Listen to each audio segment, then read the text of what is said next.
মারুফ কামাল, আপনার কাছে জানতে চাই যে একটু আমাদেরকে একটু আশ্বস্ত করতে পারেন কিনা যে বেগম জিয়ার শারীরিক কন্ডিশন কেমন?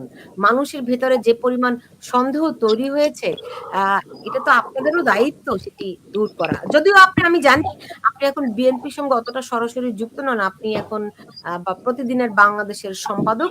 তবু আপনার কাছ থেকে একটু জানতে চাই। ধন্যবাদ সুলতানা। অনেকদিন পরই অনেকদিন পর আমি তো অসুস্থ ছিলাম দীর্ঘদিন, তো আল্লাহর রহমতে এখন আবার পেশায় কাজ করবার চেষ্টা করছি, কাজ করবার চেষ্টা করছি। আজকে আমরা তিনজন সাংবাদিক এখানে উপস্থিত আছি। সুলতানা আপনি সাংবাদিক, সাবেদ আছেন, তিনিও সাংবাদিক, আমিও ছোটখাটো সাংবাদিক। কেননা জীবিকা অর্জনের জন্য সাংবাদিকতা ছাড়া আর কোনো কৌশল আমি শিখিনি, জানা নেই। যাই হোক, আপনি যে প্রশ্ন করলেন এবং তার আগে যে ভূমিকা যেটা করলেন একটু দীর্ঘই, তার মধ্যে আপনি মানে সংশয়, সন্দেহ, বিশ্বাসের কথা বললেন। তো অবিশ্বাস কিছু মানুষ তো থাকেই, সংশয় যুদ্ধ কিছু মানুষ থাকে, সংশয় আক্রান্ত কিছু মানুষ। সমাজে তো নানা মতের, নানা পথের, নানা চিন্তা, নানা মতাদর্শের, নানান ধরনের মানসিক গড়নের মানুষ থাকে। সুতরাং কিছু মানুষের বিষয় থাকবেই। অসুস্থতা তো একটা এমন একটা জিনিস যেটা নিশ্চিত করে বলা যায় না, যেটা স্বাস্থ্যের অবস্থা কালকেই ভালো হয়ে যাবে, আজকেই শান্ত হয়ে যাবে, কিছুই নিশ্চিত করে বলা যায় না। আর বেগম খালেদা জিয়া জানেন যে অনেকদিন ধরে তিনি অসুস্থ ছিলেন, এবং বিশেষ করে তিনি তো একজন ভিভিআইপি অনেকদিন ধরে, এবং সবসময় তার স্বাস্থ্য পরীক্ষা করা হতো, নিয়মিত তিনি স্বাস্থ্য পরীক্ষার আওতাতেই ছিলেন, এবং কখনো তার মানে ধরেন প্রতি মাসেই অন্তত তার পরীক্ষা করা হতো, তার স্বাস্থ্য পরীক্ষা করা হতো। কিন্তু তিনি যখন এই কারাগারে গেলেন, যখন তাকে একটা কারাগারে, পরিত্যক্ত কারাগারে রাখা হয়েছিল, ওই সময় আপনি জানেন প্রতিদিনই কিন্তু তাকে যখন অসুস্থ হয়ে পড়লেন, তাকে চিকিৎসার জন্য নেওয়া হয়েছিল পিজি হাসপাতালে, এবং সরকার বলে দিয়েছিল যে পিজি হাসপাতালের বাইরে অন্য চিকিৎসা করা যাবে না, এখানেই করতে হবে। তারা বাধ্যতামূলক করেছিলেন। এবং তখন পিজি হাসপাতাল কর্তৃপক্ষ প্রতিদিনই বলতেন যে তিনি সুস্থ আছেন, অনেক ভালো আছেন। কিন্তু উনি যখন জেল থেকে তাকে যখন বাঁচাও থাকার অনুমতি গভর্নমেন্ট দিল, তখন দেখা গেল, তখন কিন্তু দ্রুত ধরা পড়ে গেল যে উনি লিভার সিরোসিস আক্রান্ত হয়েছে। আপনি জানেন, এবং যখন চিকিৎসককে জিজ্ঞেস করলে স্বাস্থ্য সম্পর্কে যাদের জ্ঞান আছে তারা বলতে পারবেন, লিভার সিরোসিস কিন্তু আচমকা কোনো একটা রোগ না, এটা হঠাৎ করে লিভার সিরোসিস ধরা পড়ে এরকম কিছু। আপনার অনেক আগে থেকে, কয়েক বছর আগে থেকেই কিন্তু লিভার সিরোসিসের আলামত যদি শরীরের মধ্যে, দেহের মধ্যে যদি, কারণ লিভারটা অটোমেটিক্যালি হঠাৎ করে হুট করে কিন্তু নষ্ট হয়ে যায়। কিন্তু দেখা গেল যে ওনার লিভার সিরোসিস আছে, কিন্তু যদিও চিকিৎসক কয়েকদিন আগেও বলছিলেন পিজি হাসপাতালে সরকার নিয়োজিত চিকিৎসকরা উনি খুব ভালো আছেন, ওনার কোনো প্রবলেম নেই, ওই পুরোনো কিছু আর্থ্রাইটিস বা ওনার কোনো সমস্যা নেই। এসব বলবার পরেও দেখা গেল যখন মাথায় এলেন, তখন অন্য হাসপাতালে গিয়ে চিকিৎসার জন্য যাওয়ার পরেই কিন্তু তার লিভার সিরোসিস শনাক্ত হলো। সুতরাং কারাগারে তিনি লিভার সিরোসিসে আক্রান্ত হয়েছেন, আমরা জানি, এবং তারপর থেকে কিন্তু অনুষ্ঠিত তারপরে ওনাকে বিলেতে কিছুদিন চিকিৎসা করা হয়েছে, এবং লিভার সিরোসিস আপনি জানেন যে অবস্থায় চলে গেছে, এবং ওনার যে বয়স, সব মিলিয়ে একমাত্র যেটা কার্যকর চিকিৎসা সেটা হচ্ছে আপনার লিভার প্রতিস্থাপন করা, ট্রান্সপ্লান্ট করা। কিন্তু এখন এই অবস্থায় লিভার ট্রান্সপ্লান্ট করা সম্ভব নয়, এটা কিন্তু চিকিৎসকরা জবাব বলে দিয়েছে। তারপর এখন ওনাকে কোনোভাবে মানে ঘোড়াখালি দিয়ে টিকিয়ে রাখা হচ্ছে যতদিন টিকে থাকা। সুতরাং এইরকম একজন রোগী, এরকম একজন রোগীর অবস্থা যে কোনো সময়।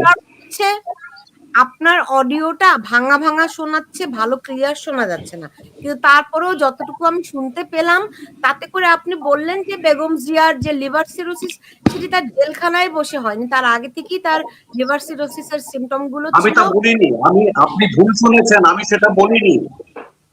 লিভার সিরোসিসের উনি সবসময় স্বাস্থ্য পরীক্ষা করতেন, স্বাস্থ্য পরীক্ষার আওতায় ছিলেন, কখনো তার লিভার সিরোসিসের কোনো আলামত পাওয়া যায়নি।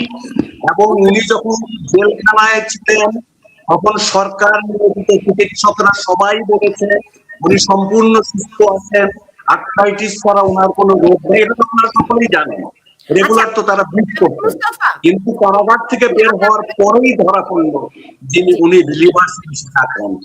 আমার বক্তব্য এটা হুট করে লিভার সিরোসিস আক্রান্ত হয় না কেউ, এটা অন্য কোনো পদ্ধতিতে তার উপর অ্যাডপ্ট করা হয়েছে, যার মাধ্যমে কারাগারেই তাকে লিভার সিরোসিস আক্রান্ত করা হয়েছে। জি, তাহলে তারপরেও কেন ধরেন এই সরকার ক্ষমতায় আসার পরে সাবির মুস্তাফা, এই সরকার অন্তর্বর্তীকালীন সরকার ক্ষমতায় আসার পরেও খালেদা জিয়ার বিদেশে যেতে অনেক দিন সময় লেগেছিল, তিনি অনেক দিন সেখানে মানে মোটামুটি এখন ধরেন আপনি উদুর পিণ্ডি বুদুর ঘাড়ে চাপানো কিংবা শারীরিক অবস্থা নিয়ে আপনি বলতেই পারেন, কিন্তু আপনার বিবেচনায় কি বেগম জিয়ার শারীরিক কন্ডিশনটি কেমন দেখছেন? এবং যেমন করে এখন বলার চেষ্টা করা হচ্ছে যে, জি বলুন সাবির মুস্তাফা।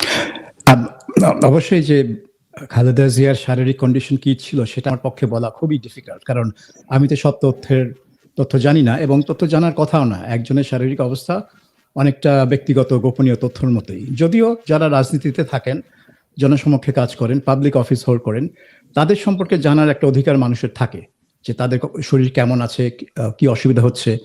কাজেই এই মারুফ সোহেল যেটা বলছেন যে চিকিৎসা, তিনি মধ্য কথা যা বুঝলাম যে কারাগারে যখন ছিলেন তার যে চিকিৎসা প্রয়োজন ছিল সেই চিকিৎসা তিনি পাননি। এটা হচ্ছে আমার রিডিং, যে উনি কারাগারে যাওয়ার আগে যেই ধরনের পরীক্ষা নিরীক্ষার মধ্যে থাকতেন, যে ধরনের অবজারভেশনের মধ্যে থাকতেন, কারাগারে যাওয়ার পর সেটাই ছিলেন না। এবং যখন তার যে সরকার নিয়োজিত ডাক্তাররা ব্রিফিং করেছে তারা বলেছে সব ঠিক আছে, কিন্তু পরে তিনি আবার ওই কোভিডের সময় কারাগার থেকে বের হওয়ার পর দেখা গেল যে সবকিছু ঠিক নেই। তো ওই কারাগারে যে কয়েক বছর ছিলেন সেই কয়েক বছরে কিছু তার পরিস্থিতি অবনতি হয়েছে, তা নিয়ে আমার কোনো সন্দেহ নেই। পরিস্থিতি অবনতি হয়েছে, এবং এটা সরকারের গাফিলতির কারণে হয়েছে না এটা ষড়যন্ত্রমূলক, সেই ব্যাপারে আমি মন্তব্য করতে পারবো না। কিন্তু মূল কথা হচ্ছে আপনার যে কথাটা, যে উনি 5ই অগস্টের পরপরই তিনি ছাড়া পেয়েছেন। আমার মনে হয় সেদিন রাতেই তিনি ছাড়া পেয়েছেন, অথবা বাসায় ছিলেন কিন্তু মানে মুক্তি পেয়েছেন। এবং তখন বিদেশে যাওয়ার তার পক্ষে কোনো বাধা ছিল না, তার উপর কোনো বিধিনিষেধ ছিল না। তো এত দেরি করলেন কেন? সেইটার জবাব হয়তো এইটা দিতে পারবে সরকার এবং জিয়া পরিবার, কারণ এটা পরিবারের সিদ্ধান্ত তিনি কবে যাবেন। সরকারের তরফ থেকে কোনো বিধিনিষেধ ছিল না। তো পরিবার কেন এত সময়টা নিলেন সেটা একটা পরিবারের ডাক্তাররাই বলতে পারবে। হয়তো তারা মনে করছেন এই মুহূর্তে দেওয়ার কোনো প্রয়োজন নেই, বা তারা মনে করেছেন এই মুহূর্তে তার শরীরটা অত ভালো নেই যে তিনি বিদেশে যেতে পারবেন, কারণ বিদেশে যেতে হলে তো আপনার শারীরিকভাবে কিছু সবল থাকতে হবে।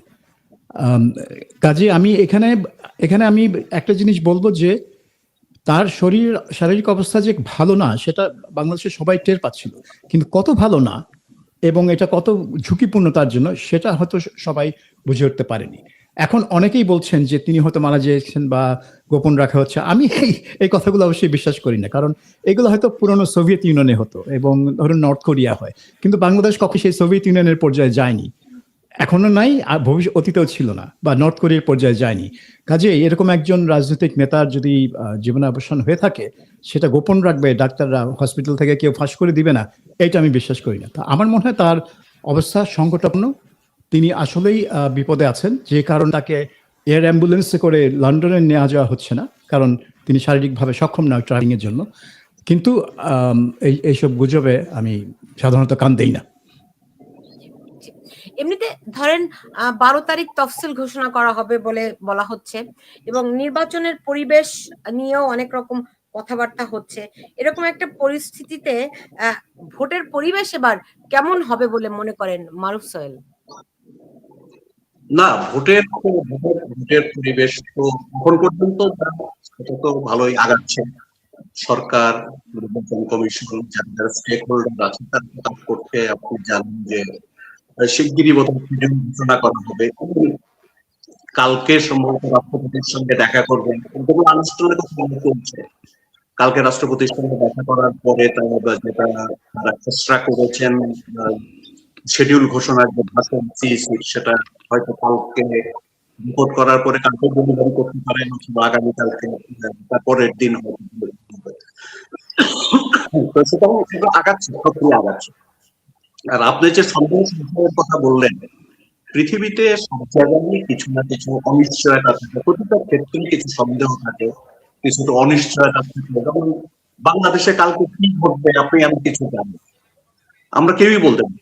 কালকে একটা বড় ধরনের ভূমিকম্প হতে পারে। না আমি তা তো প্রাকৃতিক দুর্যোগের কথাই মারুফ বলছি, ভাই, রাজনৈতিক দুর্যোগ হতে পারে, যে কোনো ঘটনাই ঘটতে পারে, আইন শৃঙ্খলা পরিস্থিতির ভয়াবহ মারামারি কাটাকাটি কোনো লেগে যেতে পারে। জি। তো এটা হতে পারে। তারপরে আচ্ছা কিন্তু মারুফ ভাই, আমরা এখন যে মারুফ ভাই অবস্থা, আপনি কি আপনার অডিওটা একটু কষ্ট করে ঠিক করতে পারেন? আপনার খুব নয়েজ তৈরি করছে আপনার অডিও। একটু কষ্ট করে দেখতে পারেন যে অডিওটা ঠিক করা যায় কিনা।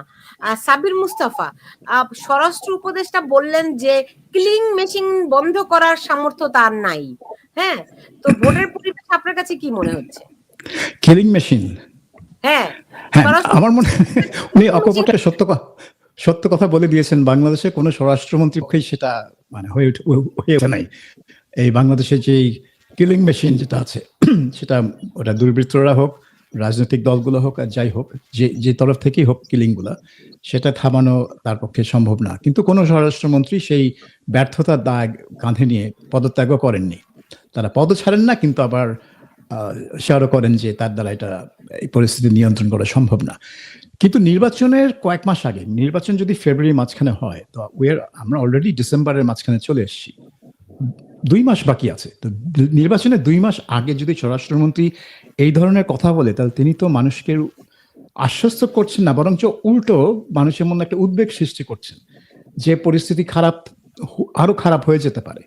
কারণ এখনই যদি এরকম হয় যে উনি এক ধরনের ব্যর্থতার স্বীকার করে নিচ্ছেন, তাহলে যখন নির্বাচনী প্রচারণা যখন তুঙ্গে চলে যাবে, যখন এই দলগুলো যারা কালকে কে জানি বলছিল যে 17 বছর যারা ক্ষমতার মুখ দেখেনি, তাদের মধ্যে লড়াই, হ্যাঁ, তো তারা তো মরিয়া হয়ে লড়াই করবে। যারা পুরনো দল এবং যারা দুই একটা নতুন দল জন্ম নিয়েছে এই তো কয়েক বছরে, এবি পার্টি, তারপরে গণ অধিকার পরিষদ, তারপরে রিসেন্টলি এনসিপি, এরা তো নতুন আসছে রাজনৈতিক নির্বাচনী খেলায়। আর পুরনো তো আছে বিএনপি, জামায়াতে ইসলামী এবং বাম দল কিছু আছে, এবং ইসলামী দল আরো কয়েক আছে, তারা জোট বানাচ্ছে। সো লড়াইটা মানে এদের মধ্যে এক ধরনের প্রচন্ড লড়াকু মনোভাব থাকবে এই নির্বাচনকে ঘিরে। কাজেই এই নির্বাচন যে খুব নাজুক পরিস্থিতিতে হবে তা নিয়ে কোনো সন্দেহ নেই। সেখানে স্বরাষ্ট্রমন্ত্রী আসলে উচিত আশ্বস্ত করা মানুষকে যে পরিস্থিতি আমার নিয়ন্ত্রণে আছে, কিন্তু আমি পারছি না, কিলিং মেশিন বন্ধ করা আমার পক্ষে সম্ভব না। তাহলে কি মানুষ কি ভয় পেয়ে নির্বাচন কেন্দ্রে যাবে না? তারা নির্বাচনী জনসভাগুলো অ্যাটেন্ড করবে না? তারা কি প্রচারণায় অংশ নিবে না? অবশ্যই তাদের নিতে হবে, নাহলে তো নির্বাচনের মজাটা কোথায়? নির্বাচনের অর্ধেক মজা কেন, আমি বলবো 75% মজা হচ্ছে ভোটের আগে। ওই প্রচারণার সময় তো বেশি মজা হতো।